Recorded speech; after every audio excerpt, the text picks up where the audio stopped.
They say that he who pays calls the shots, right? Well, the same thing happens with NATO. USA, they have been paying the bill for this defensive alliance of 32 states for 75 years now. If Washington invites all the food, drinks, and dessert, and Europe only brings the coffee, who is surprised that Washington imposes its geopolitical objectives, for example, dragging the entire European bloc into that absurd war in Ukraine? Do not go, we are going to see it immediately, while we completely disregard all of that warmongering propaganda they want to intoxicate us with from the so-called media. Hey, I am Constantino de Miguel, welcome to my channel. From my point of view, I have a different perspective on things.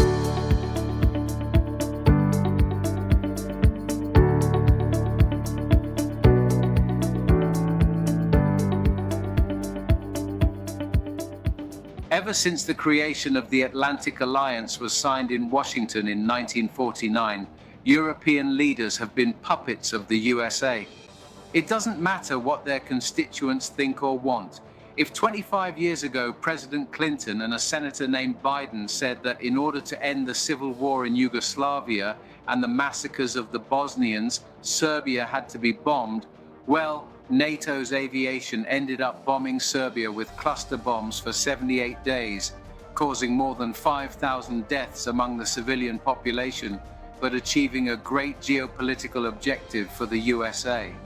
Expel Russia from their sphere of influence in the Balkans and expand the dominance of the United States.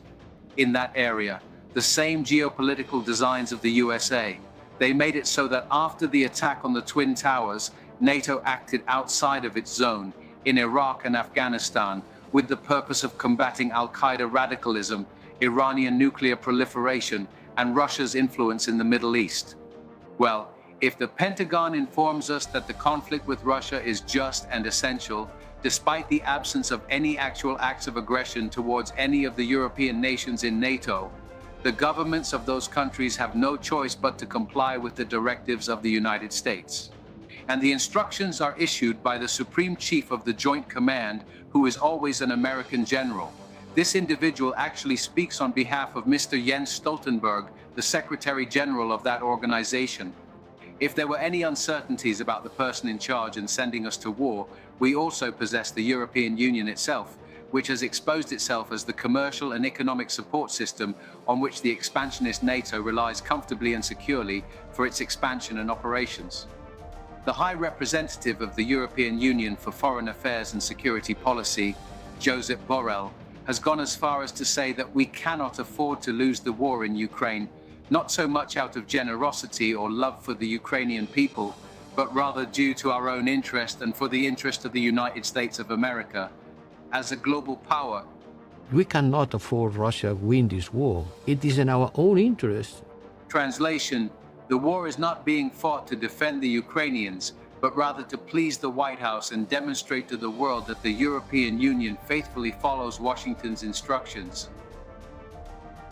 So not satisfied with Europeans paying for the ammunition and weapons, now NATO wants soldiers to be sent into a confrontation that could potentially degenerate into another world war on European soil, which would have devastating consequences for the entire continent and beyond. The issue is that Europe would not emerge victorious in that conflict. He is facing a nuclear-armed nation, and Russia possesses the military capacity and troops to endure for however many years the war may last. Not only one war, but 3 or 4. However, for Europe, it is pure and simple submission to Washington, a life of obedience even if it goes against their own interests, even if European families do not want to send their boys to the front, even if taxpayers have to pay that extremely high cost of war, even if inflation shoots up even more, further impoverishing the working classes in their respective countries. Let us take a look at some other examples of that submission. When the Pentagon conducted a flyover of the Russian Nord Stream gas pipeline in the Baltic Sea, which supplied Germany with inexpensive energy for its chemical industry and population, Berlin did not provide any response or react in any way, shape, or form to the situation at hand. Despite the fact that the attack actually signifies the destruction of Europe's economic engine, the government of Olaf Scholz chose to look in the opposite direction and adhere to the directive to get ready for a conflict with Russia. It appears irrelevant that Germany is well aware from the Battle of Stalingrad of what it entails to launch an attack on Russia. It is not useful that, as has been occurring since the Middle Ages, the actual threat to Europe, particularly to Spain and Italy, originates from the southern flank. In other words, the actual danger arises from the rearmament of Morocco, the anarchy in Libya, or the invasion of Islamic migration, which is filled with radicalism and includes elements of ISIS, Al-Qaeda, and so on. Well, regardless of the fact that there are numerous evidences substantiating that threat, NATO will not lift a finger to defend the borders of our allies in southern Europe because the United States of America is unwilling to take action. He provides an estimate that there is no danger whatsoever and instead lends his support to the territorial reinforcement of Morocco, a country that expanded its territory 2 years ago by annexing Western Sahara. So, the problem regarding the Islamist threat, which has already caused devastating attacks in Spain, will not even be brought up for discussion. We will not address it, and thus we will not monitor that southern flank, which is a genuine crack in the security of Europeans, posing a significant threat to their safety. Sure, with the exception of Gibraltar, a British colony on European soil that is indeed strategic for NATO. Do not think about Lampedusa in Italy, Ceuta and Melilla, or the Canary Islands in Spain. So, the unsuspecting Spaniards and Italians have left a loophole open in Africa, thereby leaving their borders unprotected while they comply with their master's orders by relocating a significant number of soldiers and military vehicles to Eastern Europe in preparation for the imminent war against Russia. The fact is that after attaining the age of 75, NATO, the largest and most powerful military alliance globally, appeared to have no further adversaries following the collapse of the Soviet Union in 1991. However, a new one was soon invented in Russia, citing the invasion of Ukraine by Putin's regime as the reason for its creation. It was the perfect excuse to further expand its sphere of influence, with Ukraine itself as the spearhead in Russia's backyard, while Finland and Sweden became new member states, thereby bolstering Russia's position in the region and extending its reach even further. However, it could not be any other way. NATO is a structure that was conceived and greased by the powerful military-industrial complex of the United States of America, interested in spending, expanding their market, and justifying their actions to achieve their goals. Useless that also the US taxpayer protests to reinforce that narrative that Russia is really bad. Ukraine the victim and NATO the saviors, the avengers. The propaganda machine of the Western official media doesn't stop.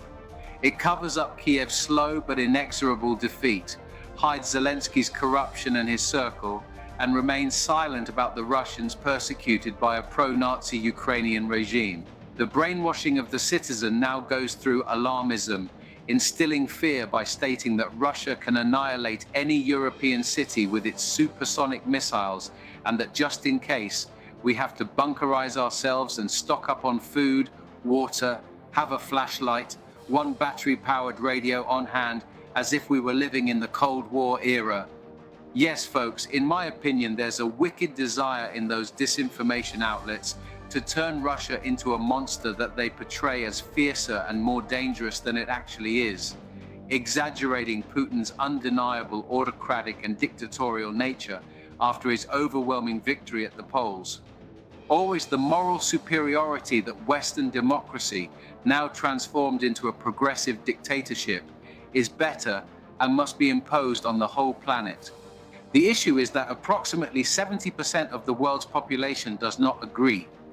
However, I am not aware if you have taken a moment to consider, in view of these horrific attacks in Moscow, resulting in 140 fatalities, that both Russia and the West, we belong to Orthodox, Catholic, or Protestant Christian cultures, and so forth. And interestingly, we find ourselves facing the identical foe, an enemy that is undeniably real and incredibly dangerous, known as Islamist terrorism. It is quite curious that they urge us to engage in warfare with one another, when we ought to be collaborating at the very least to address the issue of Muslim extremism. Or did Moscow not endure a terrorist massacre of equal magnitude, allegedly carried out by Islamists, like the one that struck New York on September 9th, causing devastation and loss of life? Of course, saying all this can be subject to censorship, Is it a far-right thing?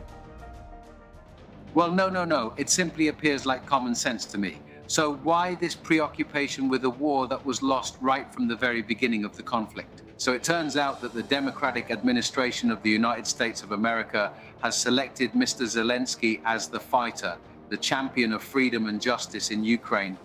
However, in all honesty, it does not fit the image of a Marvel hero, in my opinion. He appears to be more like a crybaby, constantly crying and asking, always asking and crying for help. And the Democrats, so woke, so sensitive, believe him. Furthermore, for Biden, a defeat would be a death blow both to what remains of his presidency and to the Democrats' chances in the November elections. Therefore, it is imperative to escalate the conflict rapidly, leading to a sudden outbreak of hostilities, where NATO assumes the role of the armed force and Europeans are relegated to the position of cannon fodder. The outbreak of a war would make it more difficult for Donald Trump to stop the conflict because the Republican candidate has not only said that he will put an end to that war, which goes against the interests of the US citizen.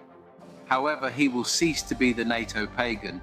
Trump has already issued a warning indicating that if the member countries fail to pay a minimum of 2% to the Atlantic Club, he will discontinue the provision of troops, planes, and military intelligence support. European governments are unable to tolerate leaving the American umbrella, which is why they are already preparing for that particular scenario. They will need to seize even greater amounts of money from their citizens in order to cover the substantial $120 billion cost for their defense. However, it is currently the worst time for Europeans. They are facing a shortage of funds due to enduring the highest tax pressure in the world, which has led to the accumulation of debt as a result of their socialist policies.